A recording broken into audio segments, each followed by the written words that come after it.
Any cool anecdotes from your week? Cool, maybe not. I started football again. I wouldn't say that's cool though. But, something that's happened.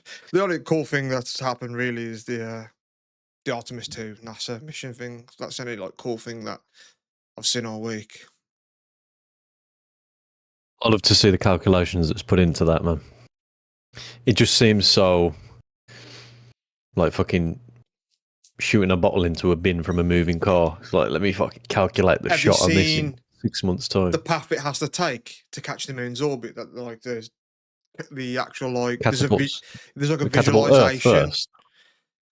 Yeah, it goes round and then it comes down and then it like meets the moon like round here and then comes round again. Like there's like a visualization of the actual path it takes, and it's like fucking hell, man. It's crazy that they just got it down to that. I think right now they're on the way to Earth, like they're landing in a couple hours. But it was live streaming. I was watching it before we go live, but it was just like the cabin view. So I don't actually know when they're gonna touch down, but it's soon. It is a mad calculation just from human brains. Obviously, computers are probably helping as well, but oh yeah, the overall process. I mean, the computers were made by us as well, but it's just that fucking achievement just from, especially, you'd think landing there is easier than fucking missing it on purpose to shoot around the back of it and come back around. Like, that seems harder. Yeah, it's called something. Orbital. Oh, it's called Orbital fingers crossed. Oh, man, yeah, because just think if they like was just off and they just carried on floating into space forever, man. Imagine that for a doom, knowing that Just no one's coming to get you, and just like I'm just here till I starve to death or oxygen runs out or whatever. Yeah, just be like, oh fuck. And you know what's crazy? Like to think about it like this is that you're not just floating off into nothing. You're being pulled towards something, even if it's so far away you can't even see it. But that's how it works in space, isn't it? You're all getting pulled towards the biggest gravitational force. So you just be getting pulled towards something slowly, man, while you just die.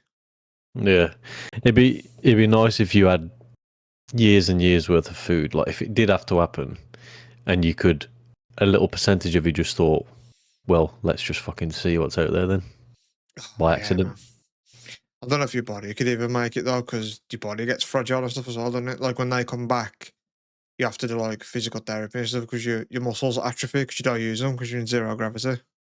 Yeah.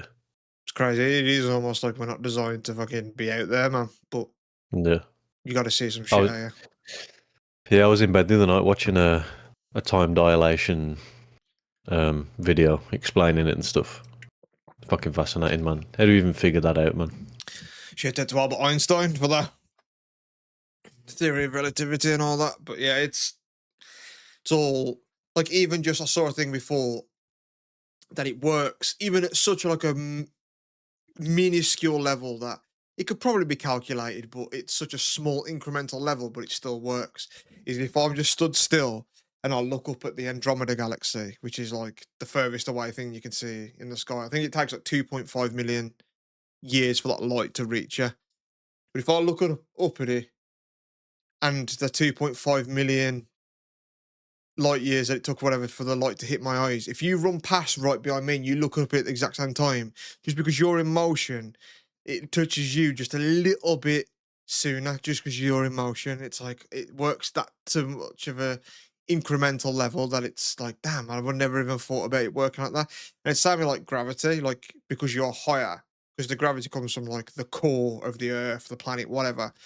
So like because your feet actually like age more, no less than your head, I think, but only a small amount because it's closer to the gravity than your head is. So your head, one of them ages faster than the other as well because of that. Yeah.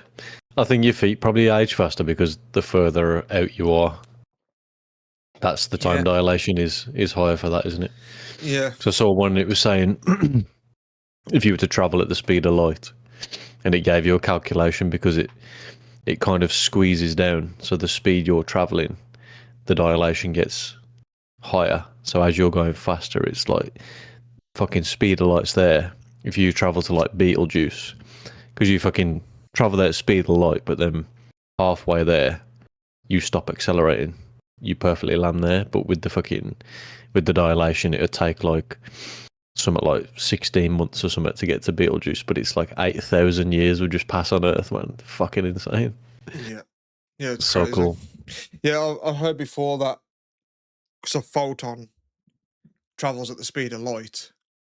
So like, so if a photon could be conscious and experience time, by the time it's born on like the sun, because the sun's produced that bit of light, that bit of energy, and then you look up at the sky and see the sunlight, and that takes like 7 or 8 minutes, I think, for like the light from the sun to travel to like your retina. Say that from the perspective of the photon, it would be born and die in your eye the minute it was born because it travels at the speed of light. So therefore, it doesn't experience time. So it's born and Yeah. there instantaneously. I thought, damn, that's a cool way to put it, man. Yeah, because it is 8 minutes, and yeah, just no time would apply to it because it's going the speed of time effectively Yeah. at the speed of light. So Yeah. cool. I was listening to a thing the other day by another physicist called Brian Greene, which I really like, and he's like big into string theory, and they were saying that they actually think there's like 11 dimensions, like how we live in 3 dimensions. Technically, it's four because they count time as one, but now they think it's 11. And then he got asked, I think, by Neil deGrasse Tyson, like, how though? Like, if they're there, how can they be hidden? How can we not see them? And he put it into perspective, and I was like, damn, that's kind of like interesting. 'Cause it's like if you look at a straw, if you look inside the straw, it's just like a gap, a hole. But if you keep zooming out and out and out of the straw, it'll just look like a line. And you won't see that sort of hidden dimension of like the hole through it. And it's like, oh shit, yeah, like we could be like not experiencing these other dimensions because we can't physically see it like that. And I like hearing stuff like that because it makes me think like, fuck, that's pretty mental that there's just shit happening without us knowing, man. Yeah, because it's a line, it's a tunnel through. It's if you look at it dead edge on, it's just a flat 2D object like a circle. But then obviously it's a flat plane from on like length kind of widthways from all the way around. That's like a Yeah. flat plane, isn't it, technically, you know what I mean? Yeah. Yeah. That kind of stuff, man, I think everyone likes the same where kind of Brian Cox and Neil deGrasse Tyson, where they just explain it in layman's simple enough for you to understand.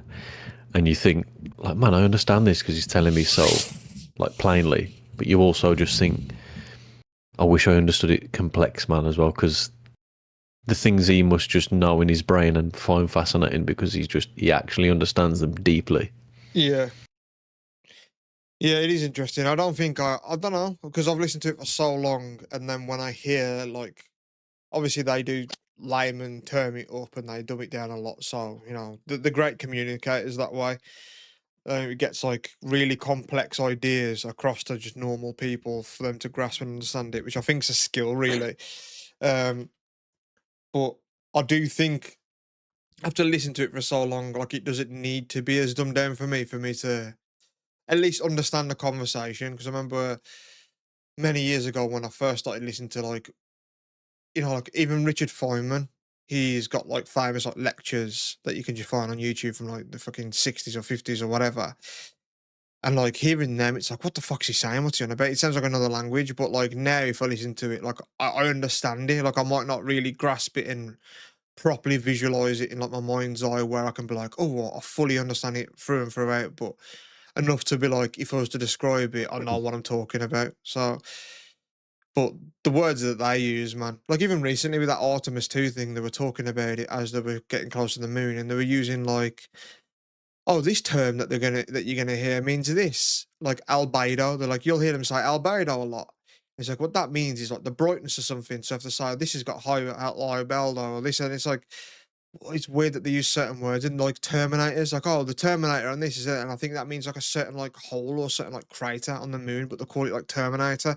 Like even just certain terminology is like, oh, man, that's weird that they use like that instead of just saying, yeah, this is bright. Yeah. Yeah. He's like fucking 3 OLED tellies. Yeah, man. You know what? I watched it though, and I was watching the live stream because Netflix was doing it live as well. Like, they were live streaming it on the day they were doing the lunar flyby. So I tuned in. I had it like on my house, and I had my second monitor, so like whatever room I was in, I was seeing bits of it, and it was usually just like them talking to like ground control and stuff. And it was still pretty interesting. And then there was like, oh, there's a countdown on the screen now, and when this countdown happens, they're going to be the furthest humans have ever travelled, like ever, from Earth to outer space. And I thought, man, that's quite a bit of history. That's quite cool. And then it counted down, and then they like radio up and just say, by the way, guys, it's April, whatever. Like, you guys are now the furthest people that have ever reached. Like, congratulations. You know, have you anything to say and stuff? And the dude just went, yeah, just don't let this be a long lasting record. This needs to be beaten quick. And I was like, I like this dude. That's a cool thing to say. Like, a bit of humble to be like, yeah, man, like, don't let this go for another 50 years. Like, it's took us this long to go back to the moon, type of thing. And then when they was getting closer to the moon, they radioed down. And they said, yeah, we actually see that these two craters here and here. I was like, have you got any like visualization on them? Are they like known to us? And they said, oh, we're just gonna check now. And then like, so oh yeah, by the way, like they're not anything that we know. And then the one dude radio back said, okay, we'd like to dedicate one of these to someone that we lost a couple of years ago when we started this mission, and we want to name that one Carol. And then he like starts crying, and then all the other astronauts are like floating to each other, and they're like group hugging, like floating in the capsule. And I was like almost tearing up, man. I was like, man, this is so emotional. And I looked it up, and like Carol was like the main like captain astronaut's like wife, and she died a couple of years ago. And I was like, man, what a fucking like honor that is to like really commemorate it, like in history. Like there's a crater on the moon named after her. Like I thought that was like really touching, man, and like really cool. And yeah, look, Nominated Carol. yeah, they was just saying mad shit as well. Like, oh, we can see like the moon, like it's got it's a bit green. Like no one ever expected us to like in all our training, we never got told that we'd see it as like a bit green and stuff. And some of the details that came out of it, I was like really interested in. To be fair, it was quite a cool mission.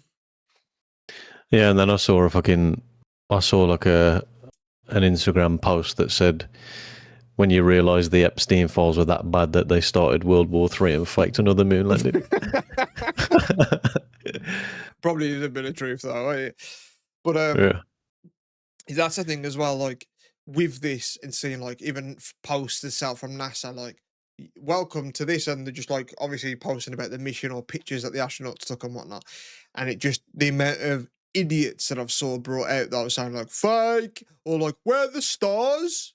Like it like I might be dumb, but surely the moon don't really look like this. Or like I see so many dumb posts where I'm like, it's got to be rage baity or so many people are fucking idiots.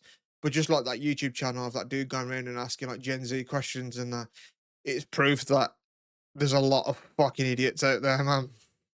That's what I was going to say. And some of them can't answer basic maths or geography or the fucking capital of England or whatever. Yeah. They just got no perception that deep space and fucking the moon and stuff like that. It's mad that people are surviving on this, but what's their motive in life, man? Like, what are they living for? They're probably happier than us because ignorance is bliss, isn't it? Yeah. If you don't know what's going on and you're just happy in your own little bubble, fuck you. I know, man, but it's crazy that they can't even get accidentally educated. Saw one on his latest video, and he asked this like little like chavvy dude, and he says, what continent are we on right now? Like what continent's England in? And he went, Manchester. And he went, how'd you get to Manchester? And he went, bus in it. Yeah, I've seen a lot of them.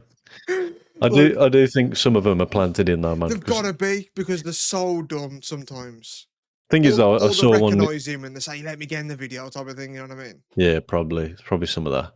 But I've stopped watching it now. I think because I put one on the other day, and it was just like, I don't know, fucking, what's the capital of Egypt or whatever, and he just goes blue.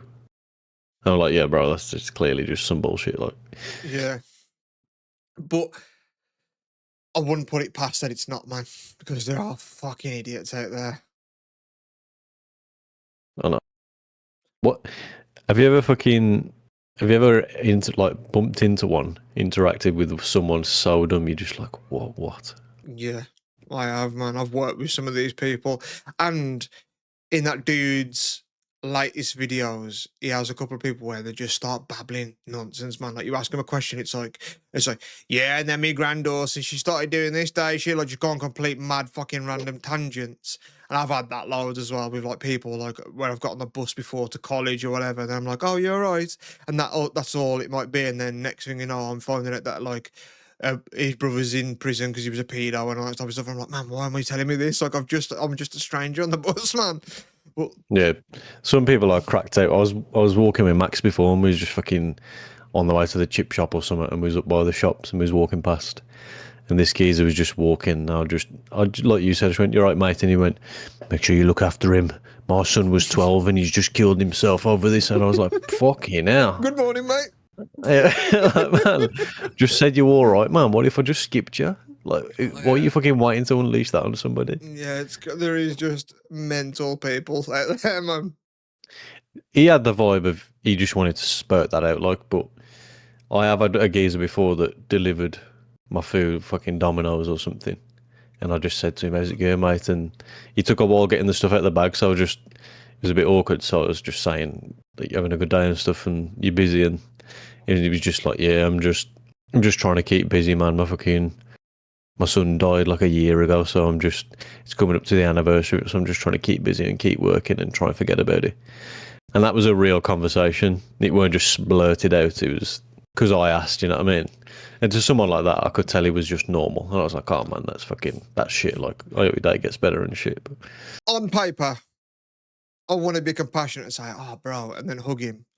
But in reality, I just want to be like, "Do you think he killed himself because you're a deadbeat dad and only delivers pizzas?" And then just shut the door as I got my pizza. Like, fuck you dropping that on me, though. You know what I mean? Like, I don't need to be putting this fucking downer of a day just because you're going through your shit, man. Keep that shit to yourself. yeah, fucking Derpy the depressor. That's what it says. Come and deliver your pizza. Yeah. Just still give him 5 stars, though. I might knock it down to 4.5. Yeah, 4 stars, chatted some shit about his son, but the pizza was sound. Yeah. Yeah, like, I get it, but, like, save that shit for, like, barman or your hairdresser or taxi drivers or something, you know what I mean? Like, you just drop my pizza off and just fuck off, man. I don't need you to feel humanized to me. Just be the pizza guy to me, you know what I mean? I don't need to be like, oh man, now you're like a depressed pizza bloke and you're struggling through life and this is all you've got because your son's dead. Like, I don't need to know that. And then what I'm about to do, just give him my pizza happy. I'm like, oh yeah, he was all right, he was. And then just, you know what I mean? Like, don't drop that on me for a munch, man. I did walk in with the box just like, fucking hell. Exactly what you do. You just had an atom bomb dropped on your lap in the form of a pizza. Yeah. That was a couple of years ago. That was, so I probably just walked back in and put like fucking Boys season 2 on or something. It's like, fuck me, that geezer. It's got, oh, that's man. Mawson's asleep in there. All right, see you later, mate. Yeah, it's cute. That's a shit one for minimum wage, ain't bro? Yeah, like a part of me wants to be like, oh, fucking hell, man. But at the same time, like, I'd be pissed off that he just handed me that grenade and fucked off. Like, oh, bro, like, what you done that to before, man? Feelings. I'm just trying to get pizza. I'm trying to eat away my feelings. I'm half and half with it because I think, fucking hell, but I also think that's so on his mind that might just make him feel a little bit better, man, just getting that off to somebody, you know what I mean? I get it, but yeah, it's a rogue one. But I've spoken to many taxi drivers like coming back like pissed and stuff when I was like I used to go out in my early teens, and taxi drivers say they're most mentally shit though, man. And I think that's why they're just suited for solo jobs where they're out on their own, like not interacting with fucking colleagues and that. Yeah, definitely, because they can't, because the shit that they say gets them fucking fired, man. You had a funny one before, did you? Yeah, I think I asked him because we were having like issues with a friend, and I asked him on the way to our friend's like birthday party, and I said, "Yo, bro, can I ask you a question?" He went, "Yeah, man." I said, "How old are you, if you don't mind me asking?" He was like, "I'm like 57, bro." And I said, "Oh, you're a bit older than me then. Let me ask you a bit of life advice, man, if you don't mind." And he was like, "Yeah, sure," like he was proper up for it. I said, "How do you deal with if you've got like a friend that's being a bit of a twat, like, and no one gets on with him and you need to like cut him out your life and that? Like, you ever had to deal with that?" And he says, "Yeah, life's too short for that, man." He was like, "Your boys should be your boys." He said, he went, and then immediately he just went, "My friend's got a massive dick, yeah. And when he brings girls around and that, he just says, "Before you suck my monster, you gotta suck my mates." He said, "That's what friends do, man. They hook each other up like that." And I was like, one, I was like, "That's mental," but two, I was like, "He's got a point." Like, Yeah, but 0 to 100, like zip round the straight next away, corner. almost like gif of that like guy blinking, like, "Oh fuck, okay," like we went there, like it was literally like. Because he was up for it, like, "Yeah, bro, like, yeah, I'm a bit older, yeah. If what you want to know?" And I was like, "Oh, maybe he's ready to drop like nuggets of wisdom on me. Maybe like, oh, I've got some shit to inform this young man." But no, he immediately just went, "Yeah, my mate's got a big fat cock," and he just says, "Yeah, you need to fucking suck if you want to get to this. You got to get through them, man." Yeah, and Mental. that's why he just does a solo job, man. Yeah, he was like, Because he ain't. my mate's give me coke and everything, and like when one of us I got money or to like have some sniff and have some prozzies and that, like we all put to each other, so we all get a go. Like that's what mates do. And I was like, in a weird way, he's right. That's what mates do. You know what I You're just there like, man, my mate just drops me a bit of ammo on fucking Fortnite. You know what I mean? yeah, it is mental. But like, I was just like, he just went 0 to 100 on that, man. But that's just what taxi drivers do. I remember the once I was on the way, I was in a taxi, and you know how fucking obviously taxi drivers probably their worst paranoia is just someone throwing up in the back. Yeah. I'd been out, and I had like one drink or one or two drinks, but I'd had sushi, man, and I was fucking. Oh. I've had sushi like 2 or 3 times, and I've been sick every time. But I was in on this taxi, and I'd had 2 drinks, so I was just perfectly sound. But I was kind of sat in that position where I just probably didn't look too good. It's like with my head back, just like, he was probably watching me in the mirror, and this sushi was fucking approaching, man, and I just went, "Mate, do you mind just put?" And like, I literally went, "Mate," and he fucking banged it to the curb, man. He was like, "Yo," he pulled it over so quick. I didn't even say, "Mate, I just feel a bit sick. Do you mind pulling over?" I just went, "Hey, mate," and he was just pulled up already. He Did was you throw fucking up? ready. Yeah, I did. I got out of the taxi. I like fucking kneeled down behind the taxi, but it was just the sushi. But I got back in and I explained to him. I was like, "Mate, I ain't even been drinking, man. It's just some fucking bad sushi, like." Because you never want to be bringing some prick back that's just pissed up in the back of your cab there, you know what I mean? Yeah. It felt trashy, but I did tell him, it's like, "Yo, it's just some bad salmon on that motherfucker earlier, man." Yeah, I don't fuck with sushi just because of the fuck that I don't shit. even like it. I don't even fucking like it. I just, Yeah, me yeah. neither. I don't really like seafood in general. Well, there was one time where we had a friend called Dan. We don't really keep in touch with him anymore, and he like ruined our night and we was coming back early. And he was like, it was all fucked, but he was next level. Like, I think that maybe that same night he like disappeared. Then we just got a random phone call, my mate Aaron, and he just went like, "Oh, are you Aaron? Are you friends with a guy called Dan? Like, you uptown with him now?" And he was like, "Yeah." He was like, "He's outside, like up against a curb, basically like asleep." He was like, I just took his phone out his pocket and just dialed like the first A in his phone, and it happens to be you. And was like, fucking, I was lucky. And we went out and he was pissed, so we just had to go home. And we was already pissed anyway. And then in the taxi back to like Kyron's, because you know, like the taxis like big, like the big buses where like you're kind of facing each other. And I Mm. just saw him go like, "Blop," and he kept making like these like belchy noises. And the taxi driver was like, "If you throw it back there, man, that's like 50 quid you got to pay. Like, you got to pay like 50 quid. Like, don't let him throw up because you'll have to pay for it and that. And I'll pull over and make you pay and all this type of stuff." And he was going, and that, and I was like, "Dad, don't do it, man." And he went to do it and he threw up and I like caught it in my hands. So it didn't like Oh, so it didn't go like and like splash on the floor so it weren't loud. And he went, "What's going on back there? Has he been sick?" I'm like, "No, no, he's good, man. He's good. He's just burping. Like, I think he's got a bit of fucking heartburn or something." And then I just rolled down the window and I just like chucked it. oh, And then we got out the car and he was like, "Yeah, see you later, mate." He just drove off and I was like, "Man, I fucking saved us all there, man." But I caught his fucking sick in my hands and chucked it out the window, man. that's a committed That's a mate. That is. mate. That's a mate. Yeah, man. Yeah, man. You'd get some bitch to suck his dick, wouldn't you, man? You're that guy. Probably not though, nah. Nah, that's committed. That is up. Was But it just a reaction? You'd had yeah, plenty. yeah, and I got my own back in the morning though because the downstairs toilet, he fell asleep like hugging the bottom of it. And I needed a piss, so I like stepped over him to piss. But as I like shook my dick, a bit of like piss droplets landed on his head, and I thought, "Yeah, fuck it, he deserves it, the cunt."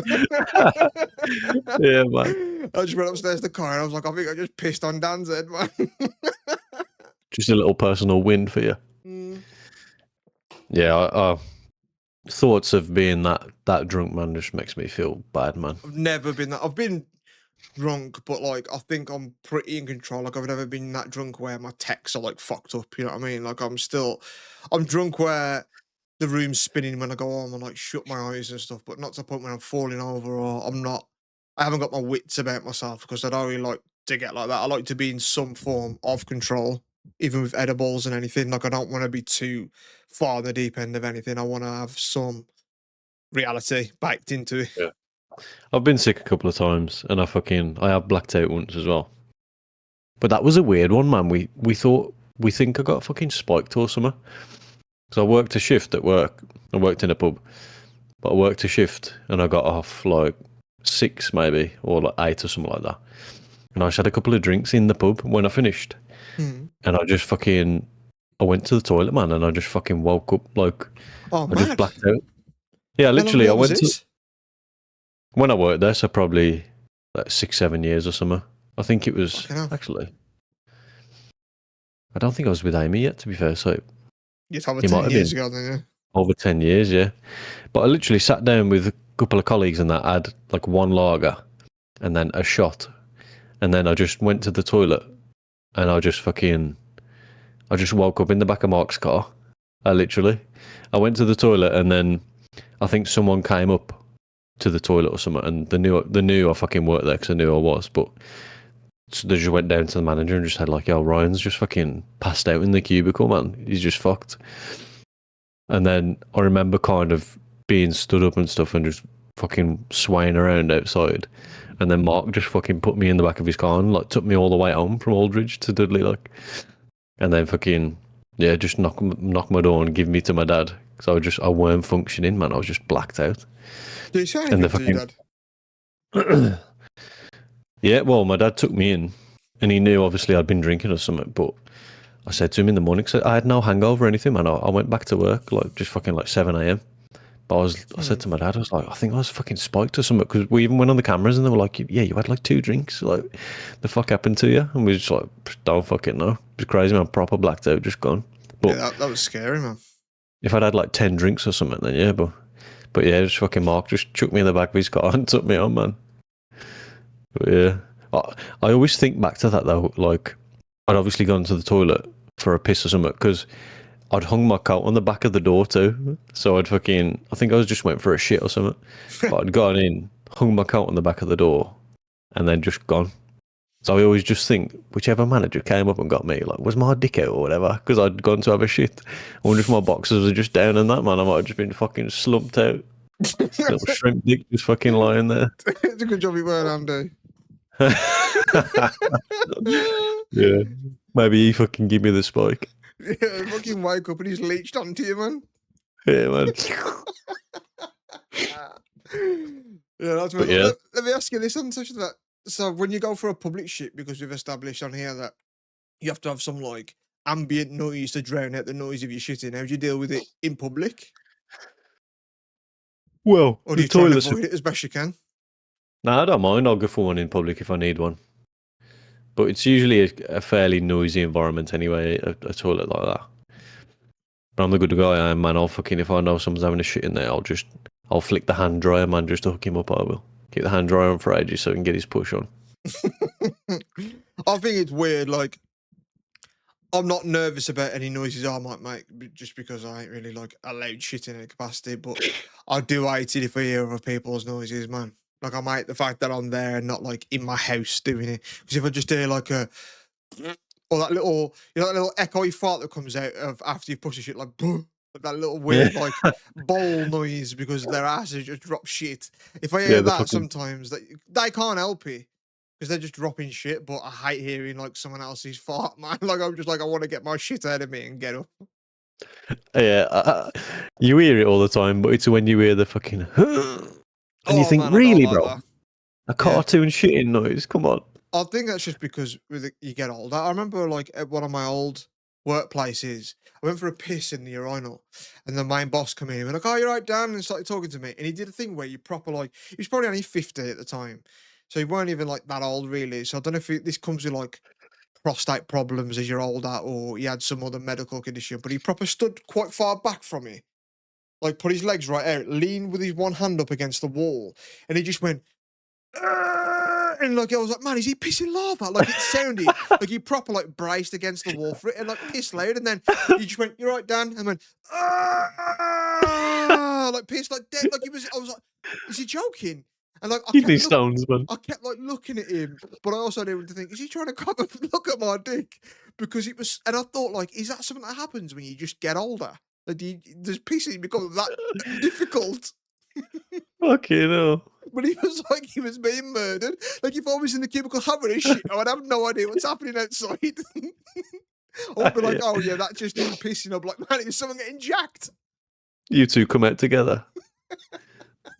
That's how I piss when I've just been fucking, though. That it's like lean up the wall, fucking try and push it down. As like you have to try and get your hips like straight as you can so you can push it down more. That's one of the best pisses you have, though. The first thing in the morning piss, and that after, like, once your reset buttons sort of come down and you can piss again, you might just forcing it. And when you're just naturally able to go again, it's like coming again, ain't it, man? It's like, oh, I'm The old flushed pipe out. cleaner. Yeah, it's nice. Yeah, It's man. good piss, that The is. old Mr. Muscle fucking pipe cleaner.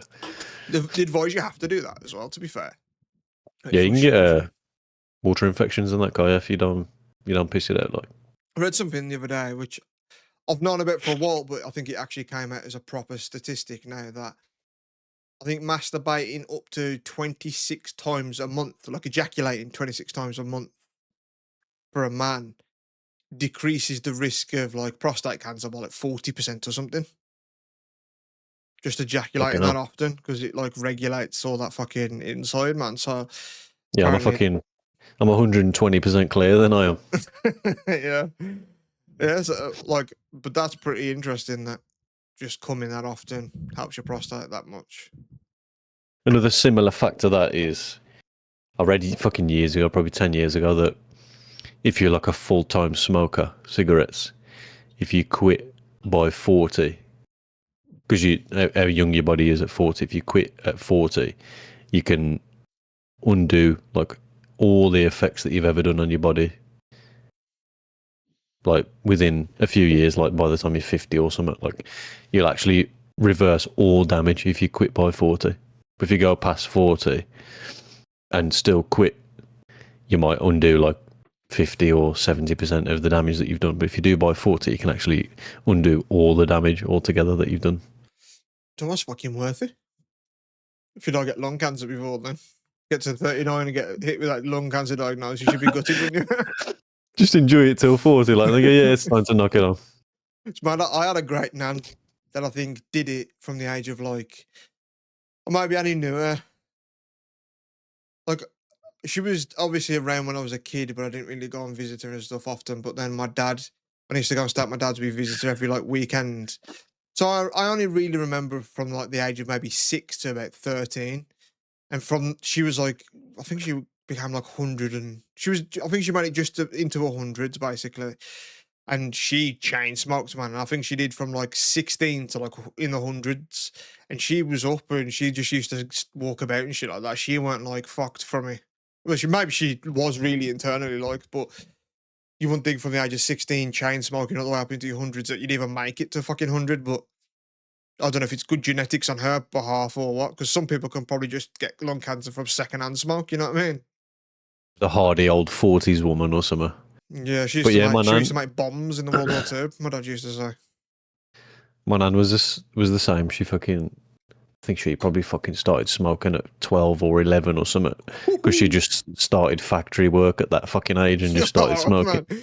It's immense, like, Yeah, life. but she got to about, I think she got to about fucking 55 or 60 and then just quit, man. And she just vapes now, which is fair enough. But to just think, like the amount she smoked back in like the 90s and early 2000s, she was always that kind of fucking, I'll never quit, I'll always be smoking. You know what I mean? And now they're just fucking vaping it clean, man. Both my nans, to be fair, they both just smoked a load, but now they just vape. Yeah, and a lot of my family, my parents smoke. I don't know if my mom quit. I know she's gone through lives where she's quit for like a couple of years and she'll get back on them and then she'll get back into it. I know my dad used to a lot when we were kids, but I think he might have packed it in, but I don't know if he still does or not. but that's it. Like none of my siblings do. My granddad smokes a pipe. He always does that. Like none of my other family members like smoke really. It's not really big in my family. So I'm quite fortunate for that. But I never like thought about it. I always thought like movies, it looks cool, but now that stigma's gone away. You know what I mean? Cigarettes aren't cool anymore. It's almost like, bro, you smoke. Like it's looked downly upon, which is a good thing. But there's nothing cooler than just like, I don't know, like a fucking like a Jax from Sons of Anarchy, and he's just like on his motorbike with a cigarette. It's like it adds to the coolness, doesn't it? Like a cigarette, like a cigar. I feel that way as well. Like Arnold Schwarzenegger with a cigar. What gets cooler than that, man? Two Yeah. cigars. It's always Peaky Blinders for me because it zooms in. It adds the little crispy noise of it burning away. It does just Yeah. look cool, but like you say, it is fading. It just looks dirty now from a distance. It's like, ugh, I always kind of thought stinky. it was just because it was stinky and stuff. Yeah, like I was never into it. And I remember my dad telling me once if I could go back and change anything, it would be the fact that like I started smoking. He was like, I hate that I do it, so like never do it. If someone ever offers you a cigarette, don't come into the peer pressure. Like it ain't worth it because I fell into it that way, and then I become hooked from one drag. And I always heard that all it takes is one drag, and that's it. I remember I was drunk at like a house party at like 15, and I said to my mate Liam, because he used to smoke roll ups, I was like, fucking give me one of them, man. I was like, I want to see what it's all about. Fuck you. That could have been like my entry into it then, you know what I mean? But I did it. I smoked the whole fucking thing, to be fair, and I was just like, nah. Like I was fortunate enough, whatever, not to get the addiction from it and whatnot. But I was like, it did give me a bit of a buzz. I obviously got nicotine rush, and I was already drunk, and like it's obviously better when you're drunk to smoke. That's why most people fucking do it when they quit. But I was like, nah, this ain't really for me. But I like a cigar though. But you don't really take that in properly. Yeah, I smoked for a bit, like at different times. We did it at fucking school. Like we was fucking. It was mainly Mark's fault because he was always on them, but probably did it for a few months at school or something. And then when I moved to working at the pub as well, I think I smoked every day for like about 9 months. Damn. But it was probably like 4 or 5 a day, and then the price just started going up, man. And I was only doing it socially because you could get more breaks at the pub, and it was like you could just go out once an hour for 5 minutes and chat some shit, down in the little fucking bin area and just gossip about people. So it was nice for an excuse to just get out, man, because you see people going out and you think, man, I want to go and just join them and have a chat, but I ain't allowed to. So I think about 9 months I did it, and it went up to like £8 a box or something, and I was just fucking Pretty much, getting, 10 or 20. I think that was just 10. Yeah, it was just 10. I looked it up, well, when I say recently, I'll say like maybe a year ago with friends. So I was saying how like grateful I am because just from the expense side of not smoking. And I looked up on just on like Tesco's website or something how much like a box of 20 is, and it was like 20 quid or something like that, or 22 for Fuck. some. I was like, man, how do people afford to smoke even? Like, I know. fuck that. But yeah, it went up to like £7.50 or £8 a box for 10, and I was getting like probably fucking 2 a week or something. And at one point I just went and bought some, and I was like, man, another fucking £8 just out my wages. And I was like, I'm just stopping this. I'm going to finish these and then just stop. And I did, just on the spot. I was like, yeah, I'm done. Fuck this.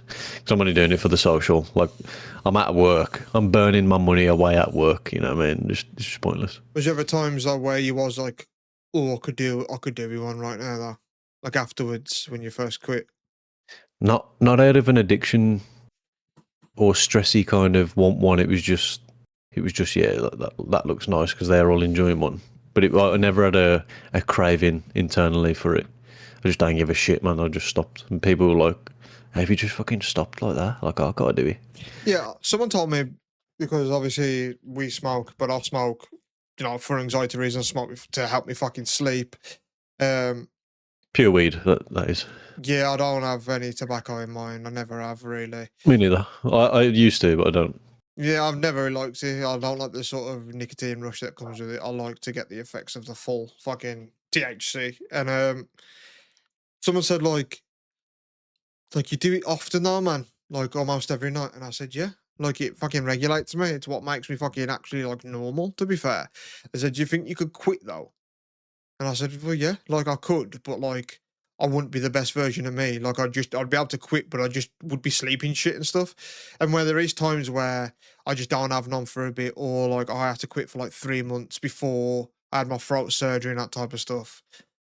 There's not like fuck I need it, but I just do like I can tell when I need to start having some because my sleep will just become shit or my head just gets messy and I'll just start becoming like more neurotic and more anxious about shit or just like I have like a pit in my stomach of like just impending doom feeling like you're constantly expecting like bad news type of thing. Like, oh, when's it coming? When's it coming? But when I smoke, it fucks all that off. So it's like I know when I need to start doing it again soon because that starts getting like louder and more obvious. But it ain't like fuck, I need to do it. You know what I mean? It ain't like I'm dependent on it. I am technically because it helps me sleep and stuff, but I can sleep without it. It's just not as good quality. Yeah, it's not really the. I can get to sleep either way, whether I've had it or not. I get to sleep a bit quicker with it, but for me, it's just chilling on the afternoon, like an evening, probably fucking 8 p.m. onwards or something. I like to just engage a deeper chill, and it's just more relaxing. Just puts you in a more of a relaxed mood, and I never need any, but I do sit there and think, oh, like that'd be nice. Like some of that'd be fucking. Or I just think, yeah, it's fucking time to wind down now. Let's get some, but it's never dependent. And I'll go fucking. I regularly just forget sometimes and just go for like 2 weeks, 3 weeks, fucking without any. And I've known you go for weeks at a time as well without it. Yeah, I've more noticeably now noticed that I sort of microdose, so I only roll like half ones. Like when I get Rizla, it's like really tiny ones. So I only like smoke like really tiny like spliffs, and even then I only do like one or two drags, but I might do that like every like hour and a half. So it's like kind of like microdose, but it keeps me at like a level. And I found just doing that, like it feels like my brain's productive way more. Like it's like I can see like the forest through the trees, the trees through the forest type of thing. Like it helps me just be motivated and concentrate, and it makes me want to be creative, and it makes me like want to learn. Like I realize when I do that more, my brain's like, oh, we're feeling this thing again at the minute. That means we're gonna start learning something, and it just kicks me into like productive gear, man. Like it genuinely makes me like it's almost like a superpower for me. It's like what my body sort of needs because whatever those things that the THC activates, my body probably doesn't do it on its own. So it's like, I'm 80% normal say, and then that just is the little top up 20% that gets me like, oh, okay, here we are regulated. You just need this little boost or little help to get there type of thing. And that's why I want it medicinally, man. So if you can fine tune and cater to that specifically, like it will be like a superpower, that would, man. And realistically, that's probably the what it's fucking designed for is just a little top up or a little entry into the body. Because obviously our bodies and our brains are fucking cannabinoid receptors. Our bodies have evolved to know what this drug is and what to do with it. It's not just Yeah. dumped into the body and then just fucking flies off somewhere. It's the brain is like, we know what this is. We've got receptors for this cannabis. We know where to put it. Yeah, it's So a been around little longer than amount, us. yeah, a little amount is probably how it's designed. You probably just get a little bit in, it knows where to put it, no excess. Obviously, if you fucking smoke loads, you'll be fucked and, you'll be fucking seized up and you'll be loving Yeah. it, you'll be chilling. But I imagine a tiny bit is probably Yeah, what's it's designed for us. it's like I don't feel like the effects of it, like I don't feel like dry mouth or hungry or sort of like even chilled where you're like, oh, I can feel it kicking in type of thing. I just feel it'll go like 10, 15 minutes and I'm like, oh, I want to do something. Like it'll get like me. So I imagine that's what people get like when they've had coffee. Like, don't talk to me unless I've had my coffee. It's like my version of that. It's like I'm just a bit shit and slow, and then once I've like topped myself up with something like that, it's like my brain's like firing. Like, okay, let's fill my brain with some shit. Like it wants to learn, and I just feel like I looked it up before too because I realised that I'd feel sort of like out of sync if I hadn't had any for a while or whatever, and then I'll smoke, and then as I've like smoked, it's like like these thoughts and feelings and things that I've learned and facts are just like bang, bang, like fucking smash into my brain. Like, oh fuck yeah, I remember that. Almost like a quick montage of like events that happened recently type of thing.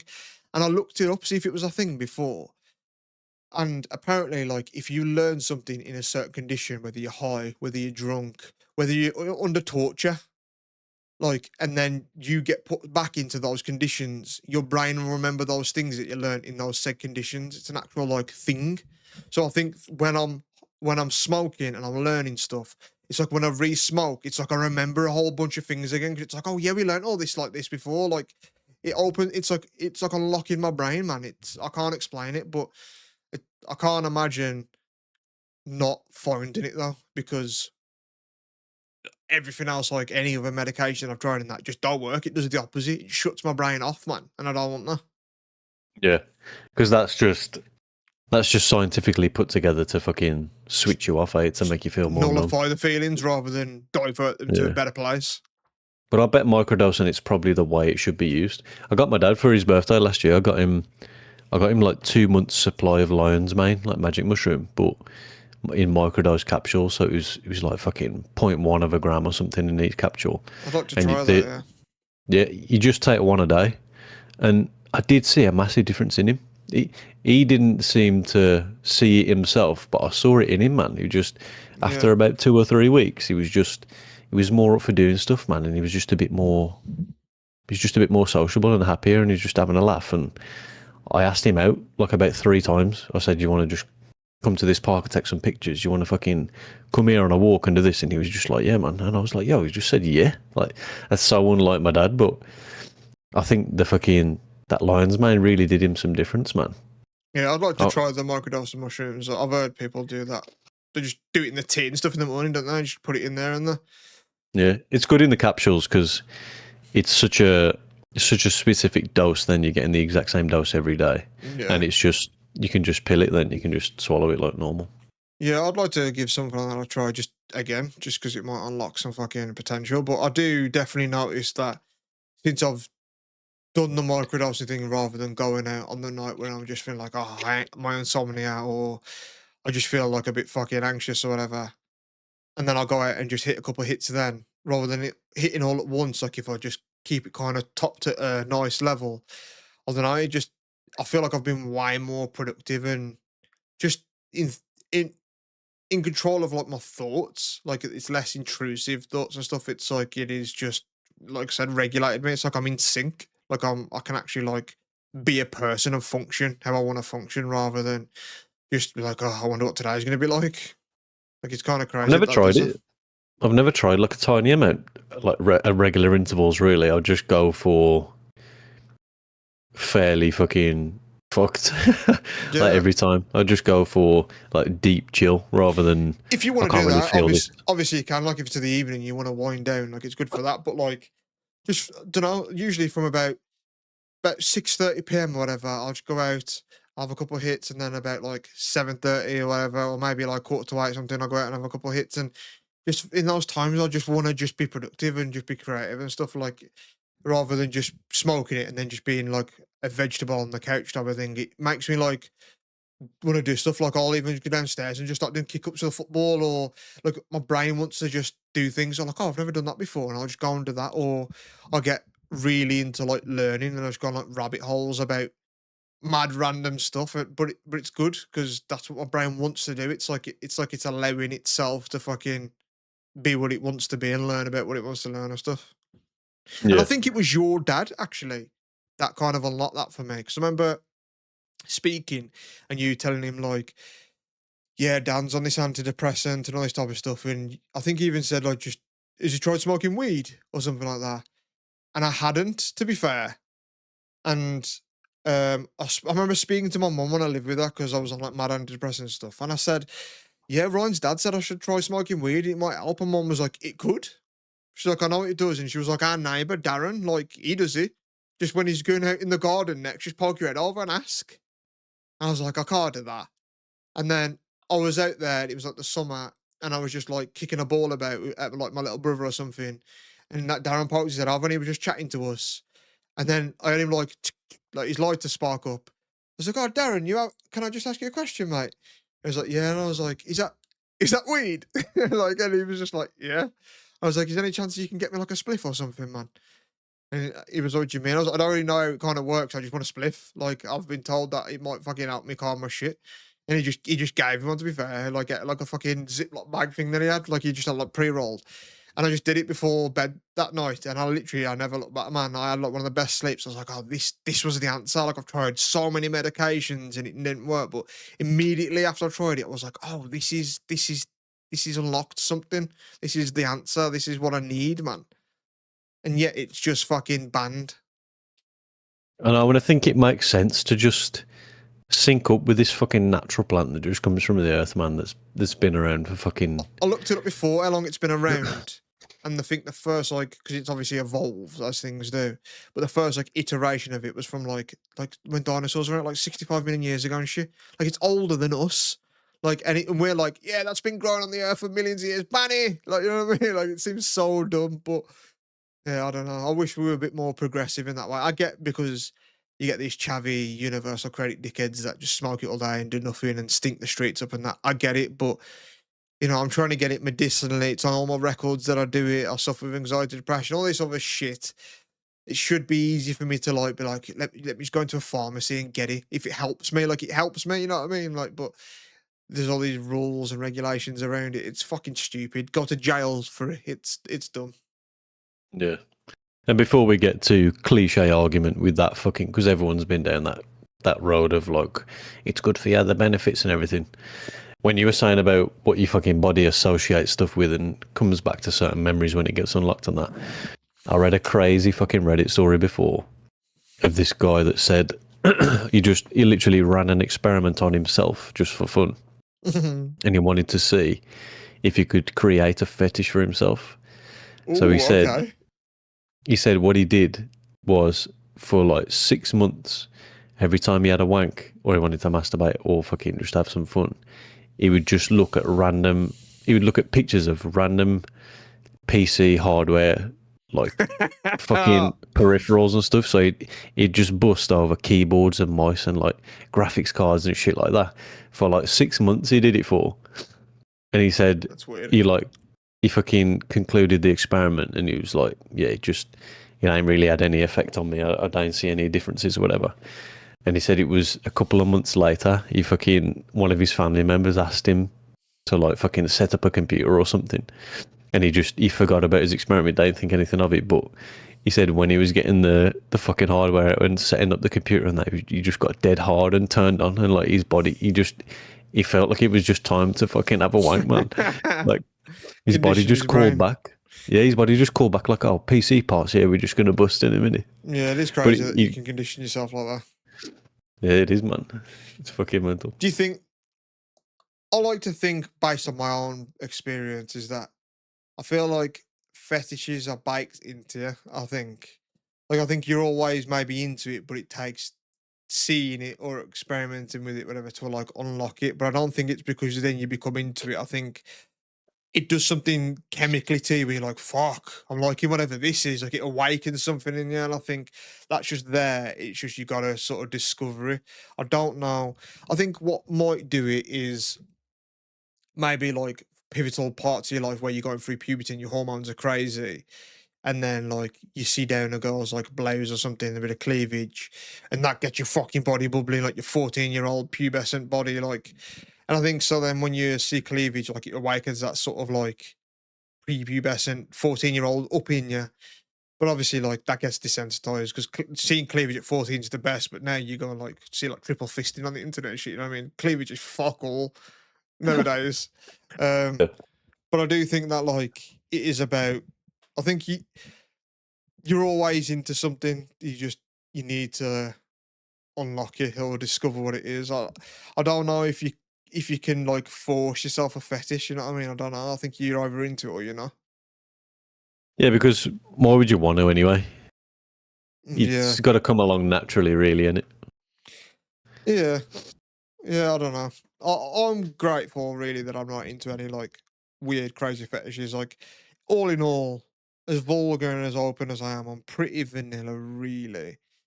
But like, I am grateful when you see people who are into mad stuff like blood play and that type of stuff. You're like, oh, I'm glad I dodged that fucking fetish bullet, man. I couldn't imagine if that's how I had to get my end away. I was doing something pretty mental. Like, I'd hate that, man. Yeah, like fucking just piss or scat or something, but it just makes you think, though, do they think this is fucking nasty, but I wish I didn't love it. Or do they don't even think it's nasty? They just think, yeah, this is fucking hot, man. Yeah, it's hot. It's taboo. It's hot. It's not. There's no nastiness about it. I'm imagining. But the thing is, I said I'm vanilla, but when you mentioned like piss and scat, then I didn't even put that out. Like, yeah, that's fucking fucked up. I was kind of just like, yeah, that's pretty normal. You know what I mean? Like, they're like normal fetishes to me. Like nowadays, really, they're ones that you've always known of and heard about. But I don't know. I'm talking about just newer stuff. Like I keep seeing one on Reddit pop up, and that like people are into like armpit fetishes is one that I'm seeing quite a lot lately. I'm just like, how can you be into armpits, man? Like, there's nothing sexual there, really. Like, I suppose it leads into the tit, kind of. You know what I mean? It's the gateway to the tit, but it ain't like nothing sexy itself, is it? Man, if an armpit's up, that tit's stretched out anyway. You know what I mean? It's And the fucking thing is, flattened with out. stuff like that and like feet fetish style, like you can win with that because if you're obviously just into tits and ass, it's very rare in public that you might get a fucking glimpse of like a tit out or something. And if you do, you're like, oh, that was a fucking tit.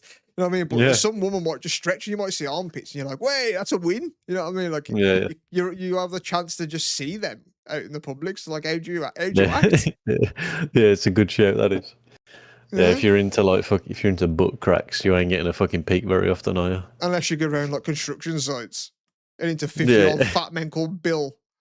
You know Yeah. Bricklayers, get you going. Yeah. Yeah, fetishes are a weird one to me just because I think they're so baked in the personality and biology of the person. Like it says a lot about the person. You know what I mean? Yeah. Just at home fucking fantasizing about foreheads. It's like, oh man. Yeah. I love a good crow's feet, man. Oh man. Love some good wrinkle. Yeah.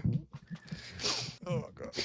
Yeah. The thing that's at the forefront of my mind is this IT course that I booked, man. That's kind of a nice pathway to a promising future and career and a bit of direction in my fucking life for once. Going back to school, man. Yeah, so I've booked a cybersecurity fucking CompTIA plus course to learn ethical hacking and cybersecurity and infosec and that kind of shit. What's crazy as well, because we've spoken like this for like 8 hours today as well. We had literally like an hour and a half break while you wait, and then we're back on just recording this, which is mental that we can even do that. But obviously, like when you booked that earlier, I said, yeah, man, because your brain pings about like a fucking pinball. And I said, yeah, man, I'll try and keep you like motivated and accountable for this. But now you've said it on this, and it's documented and archived that each like time we come to record now, this will be like accountability to whether you've stuck with it or not, because you've said it on Episode here now. 28. Yeah, episode 28. So if it comes to episode 35, you're like, yeah, I don't do a course anymore. It's like, it only took fucking, 7 episodes or whatever it might be. Yeah, I'm still paying for it, but I can't be asked. Yeah. Nah, but it was nice because I kind of put not that I needed any outside fucking opinion, but I kind of put the feelers out there to see what you think. Because you'll always give me your honest opinion, and you were quite positive, like, yeah, man, fucking go for it. Like, it'd be a good opportunity, and you should fucking aim in a direction and that. And it was nice to hear you just be positive and say, yeah, fucking go for that, man. Yeah. What can come out of it? Like, yeah, you might be like, $1 grand down or whatever you paid for it. But you can always earn $1 grand back in life, you know what I mean? Like, but also, if it works out, the worst you do is you eat the bullet of $1 grand or change, whatever you paid for it. But the other outcome is that it sets you up for a career and you're earning way more than that in a few years to come. You know what I mean? Like that's a fucking easy payoff for me. You know what I mean? Why not do it? You're still young, like we said.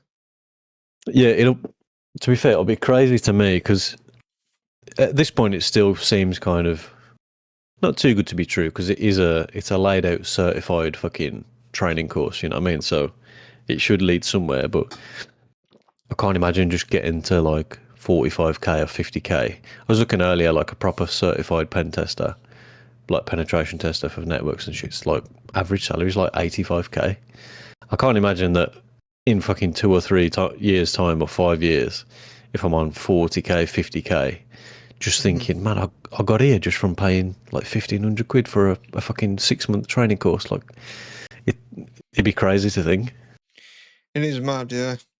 Yeah, I don't know. I don't know. Like I said, I've never known anyone that's done one or gone that path. But I've got a friend that does that for like electricians courses, and he tells me like when I've asked him before, like, do you get many people doing this, like sticking it with it? And they say, yeah. Then they usually do that, get the qualification, and then pay for like another one, get that qualification. Then they've jumped into a job where they're in like 50 grand and stuff. But it just takes a few years, and obviously you have to pass the courses and stuff. So like, I've heard stories through him, but through electricians, and obviously, you know, it's structured in IT and penetration testing and stuff. But I'm assuming it's similar. You know what I mean? Like it's a course that you just go through, we get a qualification, then like, oh, that's open this door, and we can push you towards that type of thing. So I know they Yeah. exist and they're out there. So why fucking not? I think with accredited and acknowledged courses like that, it gives the employer an easy understanding of what you know. You know what I mean? Because if you've done a job before, which I have, I've got fucking 5 years IT experience, but they don't know directly what I know. But if they know an exact course that I've done, it's like, Yeah, okay, you know, that's covered all of this, so he knows all of this. yeah, that's a good point. Yeah, Yeah.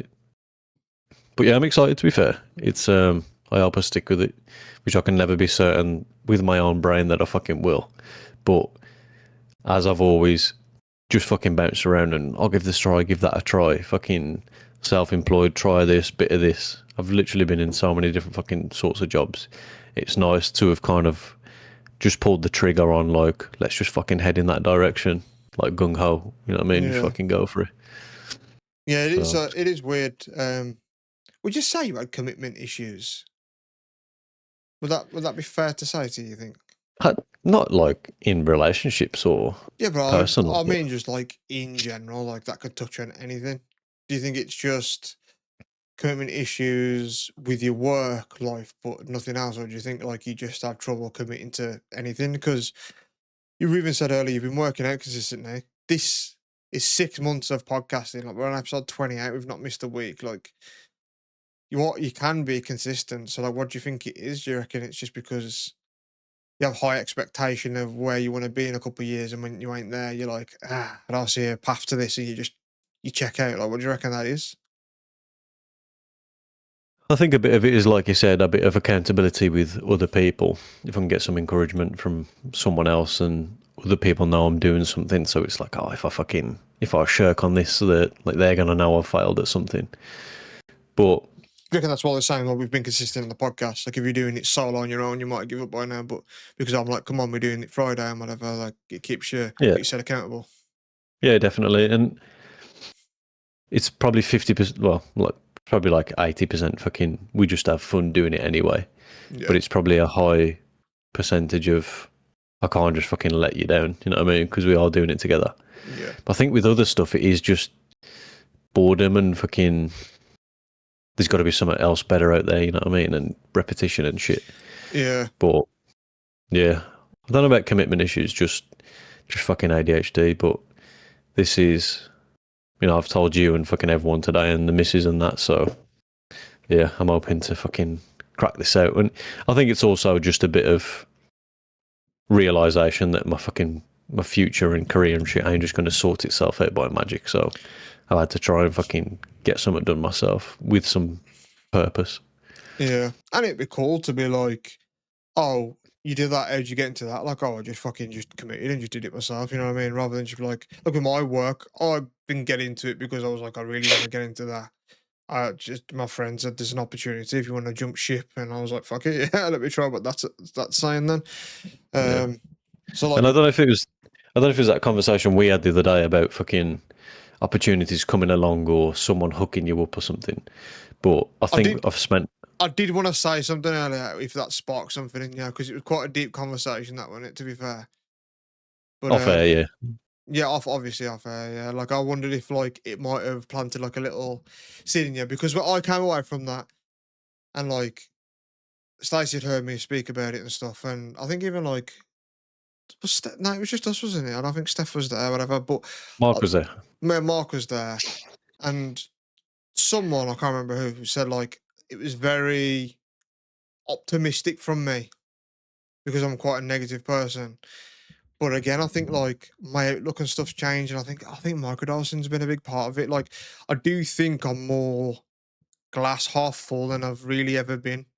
So like I thought that if you saw that I was like, nah, man, yeah, you're right, you do have to wait for this or whatever. Like, and I was like, nah, man, you gotta fucking do this and you gotta get your head down in it. Like, I thought like maybe like my optimism has come through, which you don't see often. That might be like, maybe he's onto something. You know what I mean? Because someone, I can't remember who said it, but someone said, yeah, that was like quite optimistic, like for you. Like, I would have thought you would have just been like, yeah, fuck you, but you weren't, and it I is don't know if true. it was me that said it. Yeah, and having booked this course because it's fucking very unlike me. I've never done university or training courses or any kind of certification, Yeah, me neither. and I don't have any recollection of a direct thought that's pushed me towards this. It was just kind of an epiphany. So maybe it did, like that conversation, because it was not heated, but it was like it was a bit of a loud debate when it like we were back and forth. So maybe it did just kick something in where I was like, you know what, no one's just going to turn up at my house like, yo mate, do you want this mad high paying job? Like it ain't going to fucking happen. So just I've kind of independently thought, let me just fucking sort myself out then and find a direction. But maybe that conversation did spark something. Yeah, maybe. Well, but if it did, it did. But yeah, I don't know. It's just yeah, because you was even saying like, yeah, you still have to like wait and hope. But like, even if you do this course, that's what you're going to be doing after it. Like, and I just said that is the nature of it though. Like, you're never guaranteed anything. Like, you do have to source your own shit and be like, fuck it, I'm grabbing this by the fucking balls, or I'm just gonna just send a bunch of CVs out to that, and one of them's gonna bite. Like, it is that way, really. Like, I've had maybe, I don't know, let's say 10 jobs just to have a nice number. And I think maybe three of them I've only got myself, and like seven have been passed to me. But I always feel I thrive and do better in a place where I've got it myself because I feel like I've earned it. You know what I mean? Like, naturally, not even thinking about it. I think just progressively, like, I feel like when I've got into a place on my own, I feel like, I don't know. I feel like I've earned the spot there rather than like imposter syndrome or like, "Ah, I've kind of only got here because of this." Like, every time I've done something myself, it felt like I earned it. And that's a good feeling. Yeah. I've always I have gone out and got my own jobs, and I've done self-employed fucking here and there, and I have done my own shit. But I think I was on a kind of naive path for a couple of years of, yeah, some will come along eventually. Like someone will just step in and fucking offer me something just because they know me, or just some magical fucking opportunity is going to pop up on its own. Yeah. But I do think you've been a bit more positive and driven, maybe just in the last month or two, just with your work and that since passing your thing. And yeah, it's weird to see you so fucking driven at work, to be fair, because we've always been the anti-work geezers, ain't we? Like, we wish we could just fucking chill. Yeah. But I've seen you might have just flipped and thought, you know what, I've got to fucking do this forever, so I might as well just be fucking smashing it. Like, I think it's like you said, the positive reinforcement. Like, I got my head down at work because they were unsure about stuff. And I was like, there was like misconceptions, like people hearing stuff about me, like, yeah, I'm worried about his like committed issues to the role. And like my manager, he took over, like, and he barely knew me, and he's just a couple of years older than me, and he's a really nice guy and stuff. And he said, I'm just hearing this about you. He was like, I want to give you the benefit of the doubt, but this is what I'm hearing about you. I want to give you the chance to sort of prove yourself, really. Like, I don't want to just take people's word for it because they're saying you're not committed or you're not really up for it and that type of stuff. And obviously, like, my job role was then in jeopardy, and I was like, I don't want to be without a job. So that kind of lit a fire under me.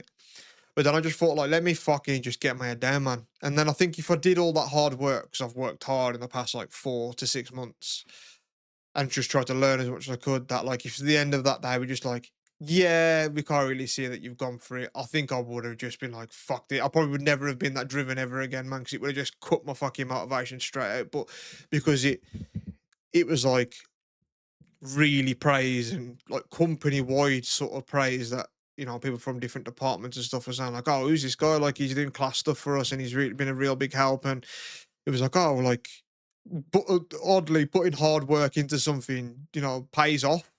And I was starting to like glimmers of like, oh, okay, like if I just put my efforts more in here, it does pay dividends, and I do see like benefits from it, and I kind of got a taste for that, and I was like, oh, what about if I just put that effort here more then, or then it kind of just open up pathways of like, okay, let me just fucking run straight for that and then just see where that goes. So yeah, I think it's just been like fucking fair play, like you're doing a good job here, and I'm like, oh yeah, like I am doing a good job, like it's recognized. But if it was just like, have you been working?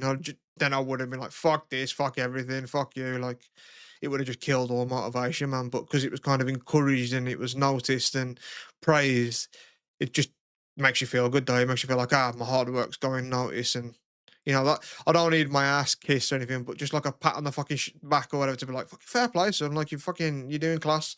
That's all I need now and again. You know what I mean? Just like a fair play. Yeah, and I think it's also a bit of kick up the arse as well, where you know you're capable and smart enough to do the shit. So if you're lagging behind and people are putting doubt in you, like, man, they just think you're a bum. You kind of have a bit of a thing like, yo, let me fucking show you, like I can do shit. I might not be so motivated, but like I ain't fucking stupid. I'm smart. I can get the shit done. So let me just fucking show you that I ain't some fucking bum.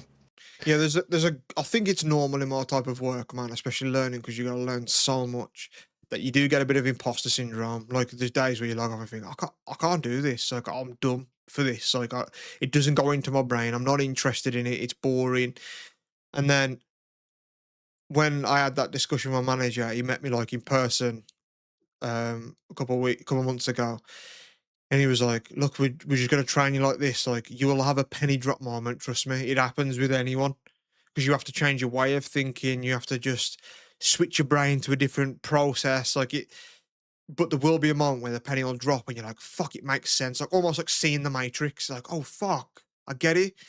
And I just thought it's talk, but I feel like that has happened, and I've come out the other side of it. And that's why I'm like, oh, like my hard work's pushed me to then come out the other side of it and be like, I've had that penny drop moment, like, and it's like I said to you the other day, like, I feel like I've leveled up, like, oh, I've stepped my game up. I'm now something. I'm specialised in something. I've got a skill. Like, I'm quite smart at something. And I'm training a girl at the moment that's going through where I was a few months ago, and she was like, I logged off the other day and I was crying because I'm like, I've got proper bad imposter syndrome. Like, I can't do it. And I have to just be like the typical cliche, like, yeah, I've been there, and trust me, like, but just like my manager was conveying to me, like, trust me, there will be a moment where it drops and you're like, I can fucking do this. And I'm really starting to comprehend it and stuff, but it is hard to push yourself to be like, I hope it comes until it does, though, man, because it might not. Yeah, and I bet you don't believe him when he was telling you, so she probably don't fucking believe you. But Yeah, I didn't. I didn't, to be fair, because I'm not interested in 90% of it, but the stuff that I'm doing at the moment, because it's transferable to a lot of stuff and it is like calculations and stuff, I am liking that aspect of it, that aspect of the job. But there's still a lot of the part of the job. You have to learn like legislation and stuff from like 1997, and there's people that love that stuff and love the law side of it, and I'm just not interested in the finance and how like tax worked in the 90s, and now you have to apply this to 2026 tax because this law came in here. Like, I'm not a dude, you know what I mean? I'm not the go to the books guy and learn everything about that shit. And like, you kind of yeah, have to know about that stuff in my line of work. So like, like space stuff, I know I can comprehend real complex things and get my head around, like the way a black hole works, the way fucking, life works in a sense. But then when you start to look into me about like, certain figures and stuff, it's because my brain's not interested. It just goes in one ear out the other. So I was like, I don't think that penny moment is going to drop for me because my brain don't want to take it in. It's just going to keep rejecting it. But I just persevered and it eventually did. But yeah, I think my goal in life in terms of a career and work and shit is, and I was speaking to my brother about this yesterday, is I want something I'm passionate about.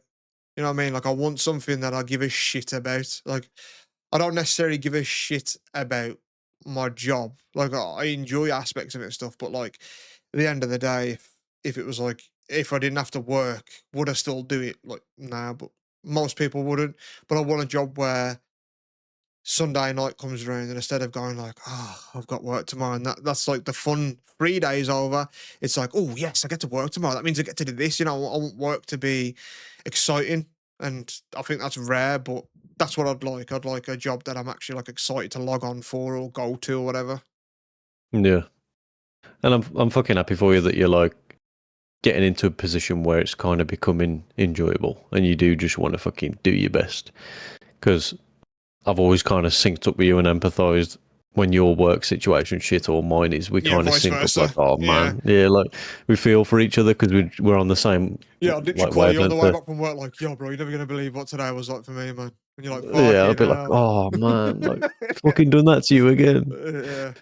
But yeah, and I think we've probably always had the same cliche fucking lecture thrown at us through our lives, like, look man, you're a smart lad, I just wish you'd fucking apply yourself, and that kind of thing. Like, Yeah, in I know you've school and got it in everything. you, yeah, I just wish you'd commit to it because you got the potential there. It's just always been the same fucking lecture through life, eh? So it's nice to just hit a wall self-motivated and just be like, yeah, I'm gonna fucking go for this. Yeah, I remember once I was speaking to a careers advisor, like early 20s. I got made redundant from that aerospace job. I was just looking what I wanted to do, and I was speaking to a career advisor, Was it and that guy? Sorry to cut you off, but was it that geezer that was like dead fucking arrogant to begin with, and then you just proper got along with him after? I think so. I think he was He called keep you Chet. waiting or something. Yeah, it was him. Yeah, yeah. Like Yeah, you argued with each other or something, day, and then after a couple of weeks, it was like, yo, you're a fucking good lad, you are. yeah. We used to go back and forth, butt heads, because he used to just tell me, like, yeah, you should just get into this job. And I was like, nah, like, you're meant to be a career advisor. That's not advising me. It's just telling me I need a job. Like, I know that, but I want to go down somewhere. And then I remember once I went into like his office, and he was asking me a bunch of questions, and he sat back in his chair with his hand on his chin like this, and he was looking at me, and he had like his pen in his fingers, and then he was like, "Can I ask you a question?" And I can't remember what I said, yeah, and I can't remember what he asked, but he just went, he took his pen across the desk and went, "Why are you here, man?" And I went, because I need a job or I need career advising, whatever. And he said, yeah, but I get people in here that can't get jobs because they can't even utter a word in public. They're so socially anxious or they've never got any qualifications. And he said, you've got the gift for the gab, man. He was like, you should be like leading a team. You've got a bit of something about you, but you just sat here and the stuff that's coming out your mouth, I don't understand how you're not doing anything with yourself. Like, I don't get you. And I was like, yeah, what am I doing? Like, what am I fucking doing? And like, people have always said it to me, like teachers, like, man, if you just didn't talk so much, you could be applying yourself to something. And but if my brain's not interested, it's not interested, man. Like, it just don't want to be involved in that. It just wants to talk instead. Like, that's what we're doing right now. I'm putting it online. You know what I mean? Yeah, yeah, yeah. But it's the kind of brains we got, though, man. You gotta be engaged and fucking just love it in order to just commit to it hard. Yeah, I said earlier, but it does make me think, like, if I was Mr. Beast or I had his job, if I'd wake up and be like, fucking hell, I've got to go and shoot a video for millions tomorrow. Like, I wonder if it is that like deep within me, or for like if there's really truly a job that I'd love. Because the thing is for me with like work and stuff is that it's like even if I'm doing nothing for that day, if I'm just a lazy cunt that day, it's what I want to do. And I see work is like a period of like 8 to 10 hours where you can't do what you want to do in that time. And I hate that. So like I don't know if that is replaced even by something where I'm shooting YouTube videos of like, fuck, that's still hours that I ain't doing me. You know what I mean? I don't know if it's just that deep within me, or if it's, oh, this is my job now. This is a laugh and I love every minute of it. I don't know until I figure it out, man. I don't know if I'm always gonna be that wired to sort of hate that I have to be committed to something that's not what I want to do. Yeah, I saw a little video from. You've probably seen it. There's a channel called Drive Tribe Oh yeah. that they interact with like the Top Gear hosts, and I saw a little interview on there with fucking Richard Hammond, and he was talking about all the adventures from like prime Top Gear days, Hmm. where they'd be going in fucking Bolivia and Africa and America and stuff. And he says, while they were the best fucking years of his life, he does just a little bit regret being out the house so much away from his family and his kids. And he said, now that it's done, I've set us up forever, and it was worth it because I was kind of doing it for them. But I do just miss the time that I do kind of regret the time that I missed with them because I was just away for months and months at a time just shooting Top Gear. And even that put it into perspective a little bit for me. Like, that's a fucking ultimate dream job, that is. Like, But it's for still a me, job. it's always has been, yeah, but it's still, for him, it's like, yeah, I kind of wish I could just be at home now, cuddled up, man, because I'm missing their fucking lives. Yeah. So whatever you're fucking doing out there, you just, It's never going to be 100%, is it? Nah. Also, do you think this? Because we had feedback from our friend Danny who listens, that he said, "Yeah, sometimes, man, like you're talking about really good and happy stuff, and then you just divert into like." He didn't use the word divert because he's a bit of a fucking idiot and Oh, he would never use that fucking word. You know what I mean? But he said that we just get into like deep and sometimes depressing stuff, and he's like, "Oh no, I get back to the happy stuff, man. That was a good chat." So I'm wondering if like this is too much for him because I feel like we've just spoke normal here, but I wonder if he felt like we've been a bit too depressive, especially when you started bringing nah. up fucking dead Peter kids and that, man.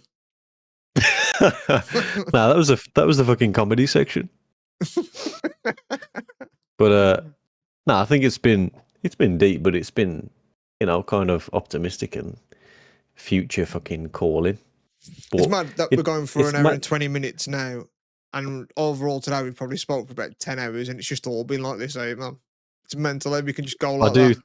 I do think where the fuck it's all stored up, man, because it just flows out of us. It never stops, does it? I know. Like earlier before we recorded, we was in a Discord with a couple of our friends, and they asked me, it was like, oh, like Mark said, like, oh, what you going to talk about tonight? Anything? I was like, just going to press record and go, man. Like, there never is anything. Like, now and again, there might be something that comes up in the week that I'm like, I'll save that for his opinion on the podcast type of thing. But yeah, usually it's just going for it, which it's mad that it should just be dead air and be like awkward, but it just ain't ever, is it, man? We just press live and then it just Yeah, comes back out like we was like 10 hours ago. yeah. I'm sure that segment was just because I just thought I'm going to bring up this IT qualification thing. I'm sure that was like on an hour, like 28 minutes ago or something. I never thought it would fucking flurry off into this much conversation and topic. Yeah. Yeah. It's mad. We're almost at fucking episode 30, to be fair. I don't know what we should do for that. Um, I know we're trying to get Imagine our how friend many, Tommy's. imagine how many hours we've just got of just chatting shit on air after like 28 episodes. But imagine how many fucking conversations we've just had in total, fam, over the like last fucking 20 years that we've just been I know. chatting online. It is mental. Yeah, I have no Hours and idea. hours. Do you reckon But there's yeah, man, I'm. enough audio of us now out there that someone could easily replicate our voices in AI? Oh yeah, man. Yeah, I Yeah, reckon they so. can get So you off fucking 30 seconds now. yeah, it's nuts. But yeah, fucking yeah, man. Episode 28 though, like I still don't feel like slowing down, man. Every fucking week we just turn up, chat the shit, Yeah, chuck it up. the more I want to do it, the more I want to um the more shit involved with it. Like we speak about it all the time, where we want to take this type of thing. But yeah, I want to do something within like the quote unquote brand of like joint thoughts, whatever. Like going to real life content, like I said, interviewing people at Comic Cons, just doing daft little stuff here and there. But just be us like this. We just press record and we're just us. We don't fake anything or plan it out or anything. We're just authentically us. So I want to just do content that's that. I don't want to go out and do stuff for the sake of just content. I want to do something that we have a laugh doing, but we just record it like this. We've chatted all day like this, but now we're just doing it but press record. I want to sort of do stuff in real life, but like that. You know what I mean? I think that'll translate well as well. Yeah, because there's always multiple funny moments when we're out just fucking about in there. And there's You just times need, where we'll say, "Oh, I wish we got that on film, man, because that would have been fucking funny. That would have been." yeah, it's just finding a way to fucking be on film or record without it being cumbersome, like holding up a camera and shit. It'd be nice if Yeah, it could just be like a head cam or a chest cam or just yeah, yeah, yeah. But it's something that obviously you want to do in the future. It's just time. Like I'd like to put more shorts out because I like doing this. And it helps me flex creative muscles and stuff. And it's just always a fucking laugh to put something out there. But yeah, I would like to do more involved in this. It's just figuring out the time and then what it is specifically we want to do. But episode 30 will be quite a big milestone. Like 30 episodes. Like I would never thought that I'd have a podcast that's 30 episodes deep. Though that's pretty nuts.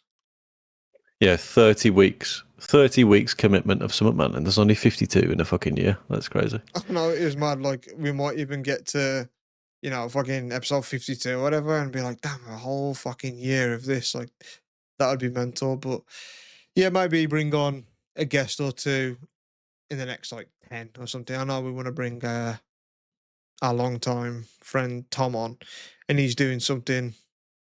you know, he's been going around like reviewing food and stuff like that, and he's starting his own like thing. So I said he could come on, you know, catch up with us, have a laugh because he's a good guy, and yeah, he was going to come on last week, and then this week he's busy. So fuck knows when he'll come on, but he'll be a guest at some point. I don't know when, just when he's ready, really. Yeah, I think he had to miss tonight because he had another run in with Rockethead. Oof, yeah, he'll be out for a while then, man. He won't be on until episode 52. That's a bad one. Yeah, he's, Even then, it'll be like a cartoon when he's in like a full body cast in a fucking hospital bed. off one nut. Yeah, he got fucking pussy rocket head, is he, man? Nah, he's got fucking Artemis head. Yeah, we should wrap up there because we were like an hour and 25. But shout out to Rockethead, man. Yeah, man, the OG, the old fucking top nutter. Yeah, shout out to that guy. Peace, man. Peace, brothers.